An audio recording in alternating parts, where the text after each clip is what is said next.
Good day, dear viewer. This week on the entertainment.ie movie show, we are live in the ODEON cinema at the Point Village. The guys at ODEON have their screen unseen on June 19th, which is a chance for audiences to see a major release well before it comes out in cinemas for just €5. The catch being that you won't know what the film is until it starts. Brian Lloyd returns from his yoga retreat with his BFFs, the happy pair, to talk Tom Cruise and The Mummy. And we also sent Serena Bellissimo to London to catch up with two of the film stars, Jake Johnson and Courtney B. Vance. Our competition this week is for those screen unseen tickets. To win, tell us below which movie the Mummy star Russell Crowe won his Oscar for. We'll pick a winner on Monday and tag them in the comments below. And he's back. Brian Lloyd has returned from his yoga retreat. Flexible. He's sure, Brian. He's fierce flexible. He's best friends. He's BFFs with the happy pair. He looks, look at him. He looks so zen. He's so happy with it. And we're also joined by the guy behind the guy, Leish's answer to Chris Pratt. Yes. Maximilian Ramsbottom. Hi, Mom. Max. I was going to say you're welcome to the show. He's so tall. We had Dave O'Shaughnessy last week. But you're always here. You're normally behind mainstay. running stuff with Dave Bryan. You're normally like there, kind of, been the puppet master. But now you're here in front of the camera. There's a piece of me in every episode of the movie show. But, I think it's good because to have you on this week, because Wonder Woman has opened and made a fortune at the box office, and you were very much like Dee Malumbi. You were very much a Wonder Woman enthusiast. Yeah, I wasn't expecting it to be much, as Dave O'Shaughnessy said last week. Batman vs Superman, Suicide Squad, the bar was pretty low, but Wonder Woman was great. It was just fresh, you know. Yeah. I really liked how they put a period piece and a fish out of water comedy into a superhero film. Yeah. It just felt fresh, and I really enjoyed it. $103 million at the opening week in the US on the opening weekend, and it's since come out yesterday that Patty Jenkins was not signed on for a sequel. That's smart. So yeah, I mean, that's what I said. I assumed, I was like, look, that's obviously her agent and her being like extremely confident in what they were doing, but apparently it's a Warner Brothers clause that for the first time Blockbuster or whatever. Do you think that's been from Warner Brothers, Brian, and that was really Jenkins and her agent been like, no, I would bet good money. I would say Jenkins probably took a bit of a pay cut to get this, and then it was the sort of thing of like, right, okay, the next one I'm gonna get a big payday, because that's usually what happens. Like usually kind of for a film like this, in this kind of like shared universe and all this kind of stuff, usually what happens is the directors and the stars, they don't make a huge amount of money in the first one, but the second and third one they'll always make. That's where they make the real money, you know. And it's proven. Like I say, 103 million. That's no small feat. You know, that kind of way. That is. It was projected about 65 million. Yeah, I'm terrible at maths. That's like 40% more. Yeah, let's say 40% more. Comment below and let us know. Like. Max, wasn't James Gunn? Did James Gunn have an option for, even though Guardians of the Galaxy 2, obviously Marvel, it's not DC. I'm pretty sure he had an option for a second film, even though there wasn't the hugest amount of confidence. It was such an unknown entity.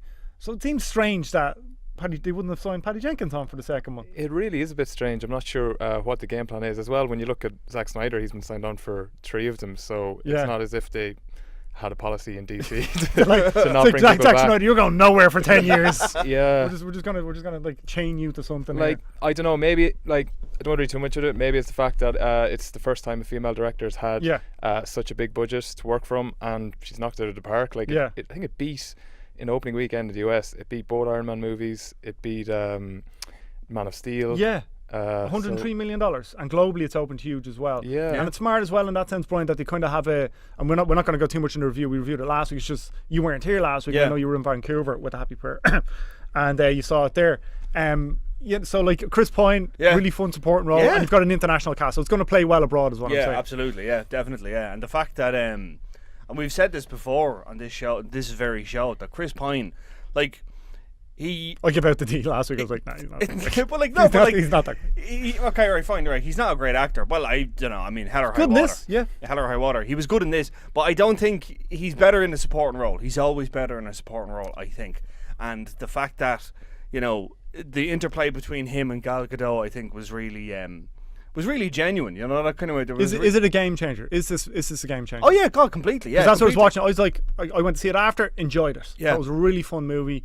But for what the movie is in terms of its own quality, its own singular quality, I was like, this is going to change stuff. Yeah. This is going to change. And it's ridiculous that it had to, but it is. Yeah, because, I mean, the one point I would say about it is that, for my money, that makes it so different from every kind of DC film I've seen up to this point, is that it's actually, like, very fun and very kind of earnest almost, you know, that kind of way. Like, it's almost like it's not trying to be this gritty, angry Wonder Woman kind of thing. It's actually like, no, she is this positive force for good, that she believes in love, and she's very kind of open and earnest and optimistic about it. And, like, and you look at something like Suicide Squad or even Batman vs Superman, and it's all about the moral grey areas of superheroes and stuff like this, whereas she kind of plays like, the thing that I kind of made me think of was Christopher Reeve and Richard Donner, that really kind of like that kind of sweet, really, exactly, that's it, sweet, like a really sweet, open, genuine superhero. It's a kind of superhero that's like, why can't everything just be like it is where I'm from? And I thought that was so cool, and I haven't seen that in years, so that made it really cool for me. Okay, we'll move on now. Trailer of the week this week, guys, one I really want to talk about, that kind of came out of nowhere as well. We knew the film was coming out. Obviously, we're going to talk about The Mummy a little bit later on. Is American Made. This is Tom Cruise. It's Doug Liman. They've reunited again after Edge of Tomorrow, which is Cruise's best movie in how long? And Max is going to go deep on The Mummy now after this. But this is Cruise's best movie in I don't know how long. Brian, how do you see this one doing? Because Tom Cruise movies are kind of difficult to market when they're not sequels or they're not franchises. Yeah, true. I mean, it's a great trailer, first of all. It's a brilliant trailer, and I'm definitely going to go see it. And they're even selling the fact that apparently Tom Cruise did all his own flying throughout the entire film. So every time you see like a plane doing crazy stuff, that's him doing it, which is kind of cool. I mean, that's pretty cool. I don't know, right? Because you look at there was that film that was out last year called, what was it called? The Interceptor? No. The thing with Bryan Cranston where he was kind of came and went. Whatever. John Leguizamo as well. John Leguizamo was in it. Yeah, that didn't do well at the box office. They did okay, but this is Tom Cruise. It's global, and it's Doug Liman.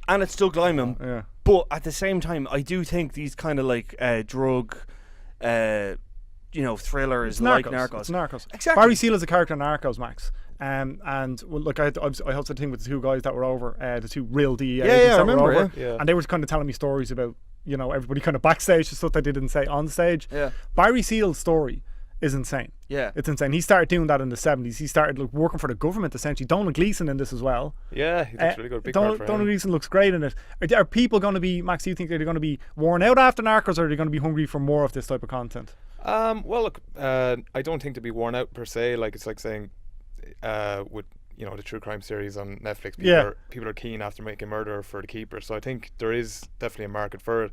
I don't think it's going to be a huge movie. Like, it does look like it's going to be small enough, but because it's Tom Cruise, it does have an extra bit of gravitas in terms of maybe a bit more blockbuster about it.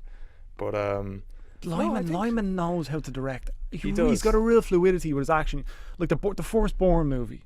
That is one of the most underrated action movies ever made. Whatever about the sequel's been better films, the first one set that template, Brian. Yeah. And the Bond movies copied it. Yeah, totally. Yeah, and even like Go is another great Swingers, film. Don't get me started on Swingers. My favorite movie.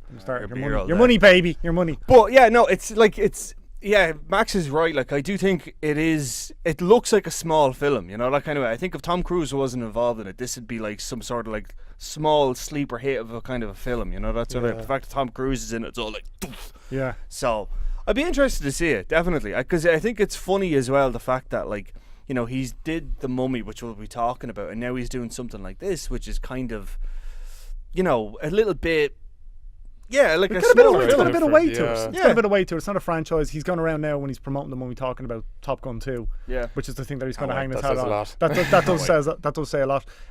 Speaking of Tom Cruise, Serena Bellissimo, friend of the site, friend of the show, we sent her over to London to catch up with Courtney B. Vance and Jake Johnson, and they talked about Tom Cruise. How long does it take you to go from, oh my God, I'm working with Tom Cruise, to it just being an ordinary, everyday occurrence? Yeah, I think you ever. I mean, every day I'm working with this. That's right.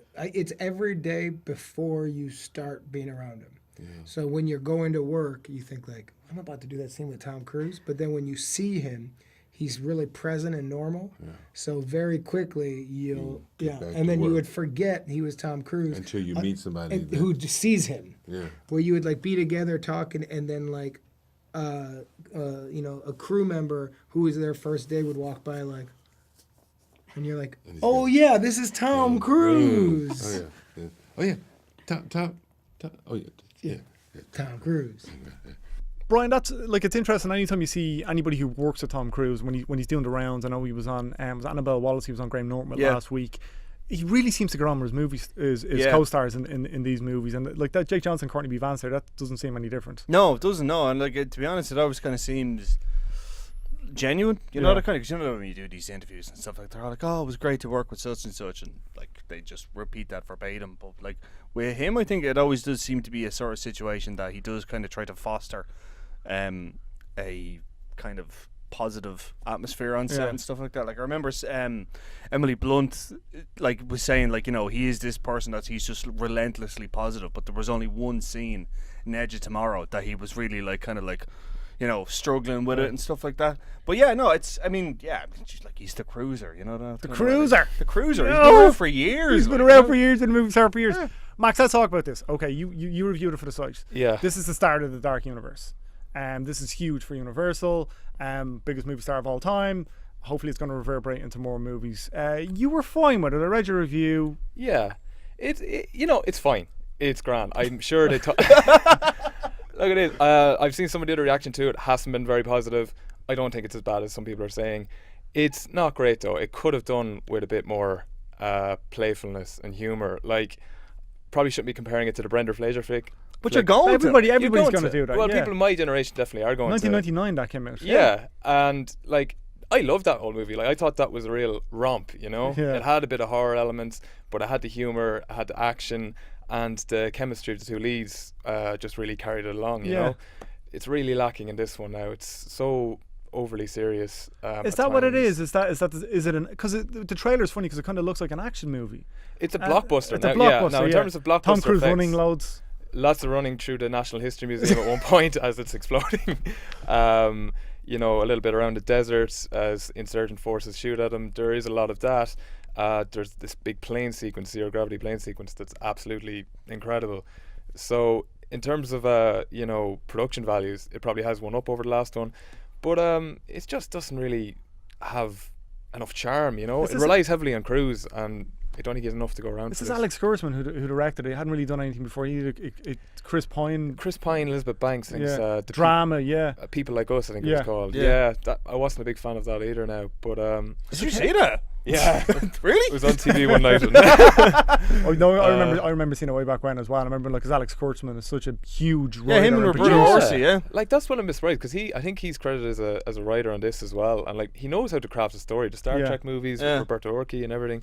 But you see that with kind of writers as well, that kind of segue to directing, like really relevant, strong writers like David Koepp, who works with Fincher a lot, and Stir of Echoes aside, which is a cracking film, really underrated film with Kevin Bacon. They don't seem to be able to make the change when they're known as writers. Now, Chris McQuarrie, notwithstanding, who Cruise is working with in the Mission movies. Yeah, McQuarrie's kind of like his go-to guy. I think he's credited as a writer on The Mummy as well. Really? Yeah, like I think there's like 6 credited writers, and I'm not gonna lie, I wouldn't be surprised if he was brought in halfway through production to say, look, we have a bit of a problem here. We need you to help us kind of shape this a bit better. Yeah. Rather than as starting off as a writer. Franchise going forward. Are you excited about the franchise? Russell Crowe plays Jekyll and Hyde. Are they throwing hints in for The Invisible Man? Are they throwing hints in for Johnny Depp and Javier Bardem? And not as much. Definitely set it up going forward, as in this is a monsters universe. They've set up what Crow's organization Prodigium is all about. You know, he spends most of the movie just, you know, giving out exposition and just explaining who they are. There's a little bit of fun bit with him, but he turns spoilers, but he turns purple apparently, and puts on a Cockney accent. You can't take spoiler and then say what you're going. You can't be like, spoiler, I'm going to ruin it for you. He turns purple. Look, if you know Dr. Jekyll is going to be in it, you expect Mr. Hyde to. People kind of know that. That wasn't a spoiler. Yeah, it was. That is pretty funny, I have to say. I thought it was an interesting kind of way of doing that, but that was the only bit he got to do really. Other than that, he's very serious. And it's just a bit, it just drags it down a bit, really. Yeah. I was thinking afterwards, in terms of The Invisible Man and Bride Frankenstein, I could see Johnny Depp and The Invisible Man fitting into this universe. I'd be very interested to see how they bring in Frankenstein. Really? Yeah, it's and so Dracula different. as well at some point. Yeah. You would assume. Like, But apparently, I would think myself they're going to recast. They're not going to bring back Luke Evans. I don't think. Luke Evans is kind of consistently a star. Like he's consistently in. Yeah, It's really good. Yeah, really but like, he's a really good actor. Yeah. In those type of roles, I he's really like. I loved him in High Rise. He's the best thing. Yeah, he about was Beauty good in and the High Beast Rise, as yeah. well. Yeah, him and Josh Gad. yeah. But I will Booker say Price though, Howard and Josh Gad. listen, I'm going to follow through on that. No, but like they were talking about bringing in. That sounded like a threat. For anybody who hasn't watched the show before, Brian said he's going to quit if Josh Gad is cast as the Penguin in the new Batman movie. Look, what camera are you looking into? I'm looking into this one. I will quit. I will quit. That if Josh Gad also goes becomes if the Penguin. Big Bang Theory gets cancelled as well, lads. No, that one apparently I'm going to run naked down. Oh, you're going to run Great naked. Strand You're going to Street. run naked down Yeah. Great Strand Street. But- Watch what you step in. Anyway, go on. Sorry. But but I was saying about Dracula. They're talking about bringing in like Michael Fassbender and Jennifer Lawrence for different roles and stuff like that, and they want to do like The Hunchback of Notre Dame, and they want to do Phantom of the Opera Yeah. and stuff like that. I tell you what, I would love to see Michael Fassbender as Dracula. I'd love Yeah, to see. I could see that. See, Yeah. I got to go. This is like a pitch meeting, an executive Hollywood Brilliant. pitch meeting. Michael Fassbender playing Dracula, Mark Romanek directing. I would watch the Mic shit drop. out of that. Well, actually, I might would no, watch don't mic drop. I would watch I'll that. blow your ears out. Definitely. Lads, thanks so much for joining us. Brian, welcome back. Dee's coming back next week. Maximilian Ramsbottom, that is his real name, by the way. It is indeed. When you started working with the site, people are like, he's making that up. That's not his real name. But apparently, it's a very popular name in Laois. It's been very, very common. Yeah, it's been a discussion on 2FM, the national broadcaster. Once Yeah. or twice. It actually came up in the show. Brian once. throwing you under the lad. bus, is he? A little bit. Yeah. No, all right. I'll Don't tell be you. mocking him I with the think I happy was the pair answer in now. a quiz once or something. No, what happened was right. We had this thing on Chris and Kira, and it was like I gave them like fake names of people from Lord of the Rings, and it was like Bilbo Baggins, Just Frodo say Baggins, Maximilian Ramsbottom, Ramsbottom. and they were like, that bitch. Where'd you get that Ramsbottom? I was like, no, I work with a guy called Max Ramsbottom. They're like, oh yeah, I've seen that on the site. I just thought that was a fake name that you used. I was like, Pseudonym. no, that's a real guy. Like, nah, it's not. When you I was don't like, want your name no, attached it's a real guy. to a different story or something. Yeah. Lads, thanks so much for joining us. We'll be back next week at 9 o'clock with you, Brian, anyway, and with Dee too. So just a reminder, folks, if you want to win the Screen Unseen tickets, it's really cool. So basically, they're like a blockbuster, a big movie that kind of you get a chance to see 2 weeks before it comes out, and it's €5 if you want to go on any Odeon anyway. But if you want to win the tickets, all you have to do is tell us what movie Russell Crowe won his Oscar for. I think it was in 2001 when he won the Oscar. Comment below and we will pick winners. There's a few tickets to give away. We will pick the winners on Monday. We'll see you next Thursday at 9 bells, folks.